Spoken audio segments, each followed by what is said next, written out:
Nabi Hud bin Abdullah bin Ribah bin Khulud bin Ad bin Aus bin Irim bin Syam bin Nuh. Ia menikahi seorang wanita yang bernama Melka binti Madai bin Japet, Yafas. Nabi Hud merupakan keturunan dari suku Ad, suku yang hidup di Jazirah Arab, di suatu tempat bernama Al-Ahqaf yang terletak di utara Hadramaut antara Yaman dan Oman. Mereka adalah kaum penyembah berhala bernama Samud, Sada, dan Al-Haba. Mereka termasuk suku yang tertua sesudah kaum Nuh.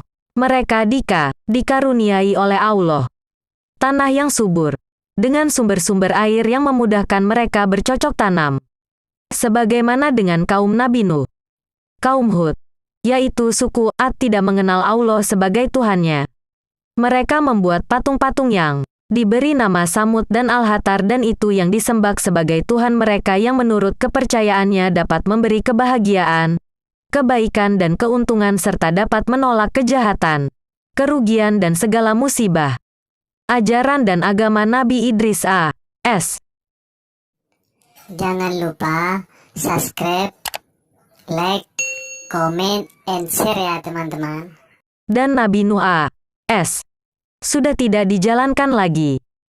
Dakwah Nabi Hud memulai dakwahnya dengan menarik perhatian kaumnya suku Ad kepada tanda-tanda wujudnya Allah yang berupa alam sekitar mereka dan bahwa Allah lah yang menciptakan mereka semua dan mengaruniakan mereka dengan segala kenikmatan hidup.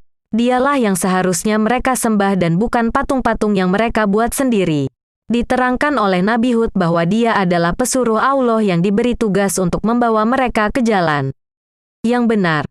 Beriman kepada Allah yang menciptakan mereka serta menghidupkan dan mematikan mereka, memberi rezeki atau mencabutnya dari mereka. Ia tidak mengharapkan upah dan menuntut balas jasa atas usahanya memimpin dan menuntun mereka ke jalan yang benar. Ia hanya menjalankan perintah Allah dan memperingatkan mereka bahwa jika mereka tetap menutup telinga dan mata mereka, mengingatkan perihal kaum Nabi Nuh yang ditimpa azab Allah serta meminta mereka untuk berhenti dari menyembah berhala. Bagi kaum Ad, seruan dan dakwah Nabi Hud itu merupakan sesuatu yang tidak pernah mereka dengar ataupun duga.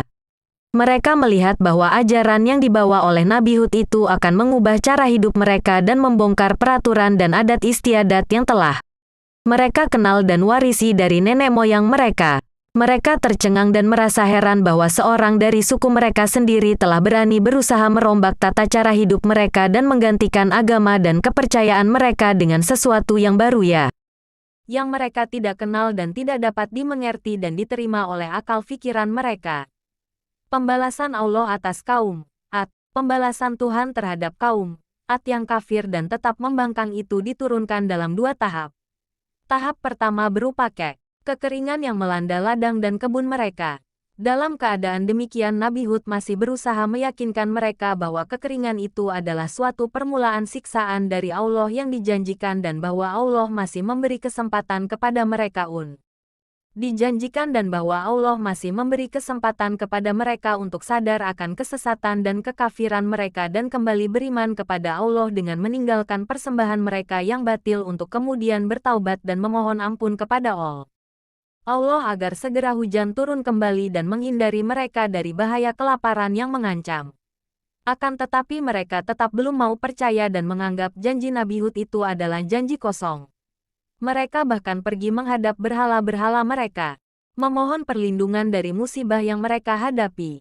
Tentangan mereka terhadap janji Allah yang diwahyukan kepada Nabi Hud segera mendapat jawaban dengan datangnya pembalasan tahap kedua yang dimulai dengan terlihatnya gumpalan awan dan mega hitam yang tebal di atas mereka yang disambutnya dengan sorak-sorai gembira, karena mengira bahwa hujan akan segera turun membasahi ladang dan menyirami kebun mereka yang sedang mengalami kekeringan.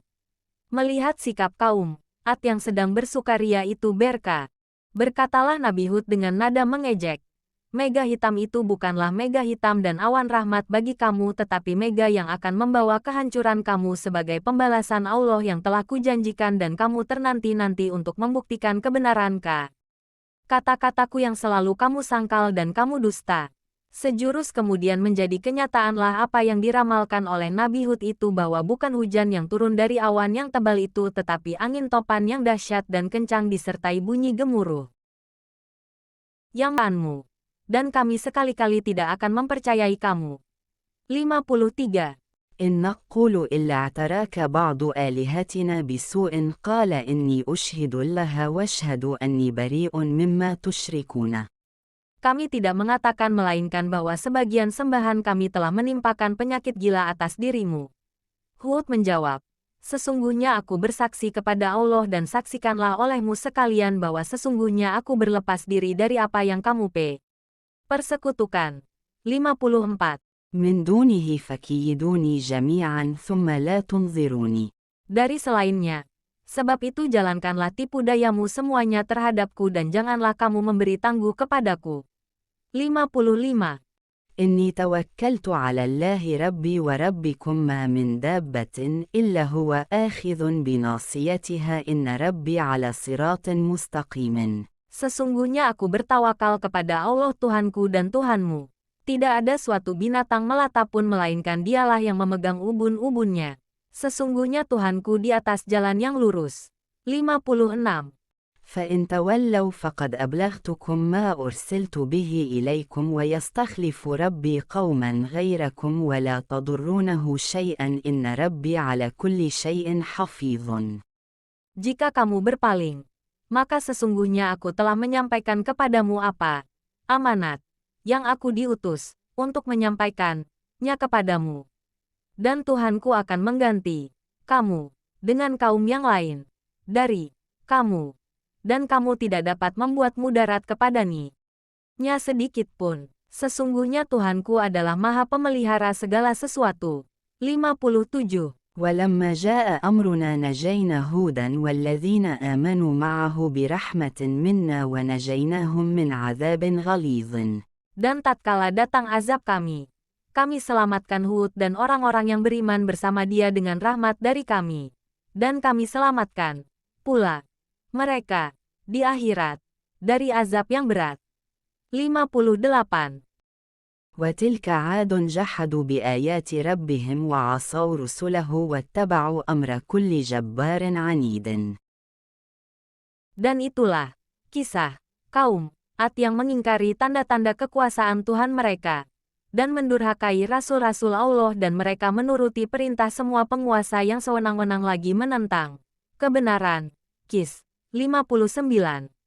وأتبعوا في هذه الدنيا لعنة ويوم القيامة ألا إن عادا كفروا ربهم ألا بعدا لعاد قوم هود. وأتبعوا في هذه الدنيا لعنة ويوم القيامة ألا إن عادا كفروا ربهم ألا بعدا لعاد قوم هود. Dan mereka selalu diikuti dengan kutukan di dunia ini dan begitu pula di hari kiamat. Ingatlah, sesungguhnya kaum Ad itu kafir kepada Tuhan mereka.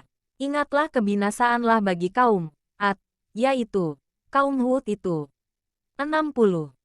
ثم أنشأنا من بعدهم قرنا آخرين فأرسلنا فيهم رسولا منهم أن يعبدوا الله ما لكم من إله غيره أفلا تتقون وقال الملأ من قومه الذين كفروا وكذبوا بلقاء الآخرة وأترفناهم في الحياة الدنيا ما هذا إلا بشر مثلكم يأكل مما تأكلون منه ويشرب مما تشربون ولئن أطعتم بشرا مثلكم إنكم إذا لخاسرون أيعدكم أنكم إذا متم وكنتم ترابا وعظاما أنكم مخرجون هيهات هيهات لما توعدون إن هي إلا حياتنا الدنيا نموت ونحيا وما نحن بمبعوثين إن هو إلا رجل افترى على الله كذبا وما نحن له بمؤمنين قال رب أنصرني Sifat buruk dan kesombongan mereka.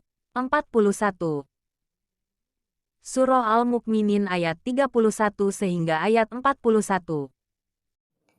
Jangan lupa subscribe, like, comment, and share ya teman-teman.